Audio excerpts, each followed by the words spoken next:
আসসালামু আলাইকুম, আমি নাবিল। আপনারা দেখছেন নাবিল ওয়েদার নেটওয়ার্ক।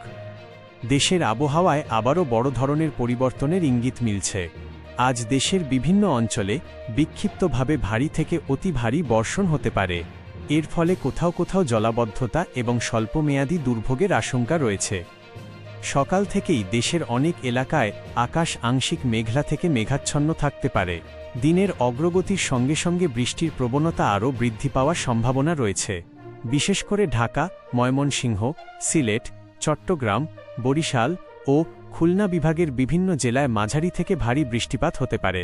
কিছু কিছু এলাকায় স্বল্প সময়ের মধ্যে অতি ভারী বর্ষণও দেখা যেতে পারে।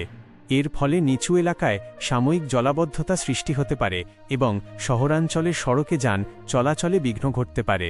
বৃষ্টির পাশাপাশি কোথাও কোথাও বজ্রপাত এবং দমকা হাওয়ার ঘটনাও ঘটতে পারে। তাই খোলা মাঠ, জলাশয় এবং বড় গাছের নিচে অবস্থান না করার পরামর্শ দেওয়া হচ্ছে। উপকূলীয় এলাকাগুলোতেও বৃষ্টির প্রবণতা অব্যাহত থাকতে পারে। সমুদ্র বন্দরে অবস্থানরত মাছ ধরার নৌকা ও ট্রলারগুলোকে আবহাওয়ার সর্বশেষ পরিস্থিতির দিকে নজর রাখার অনুরোধ জানানো হচ্ছে।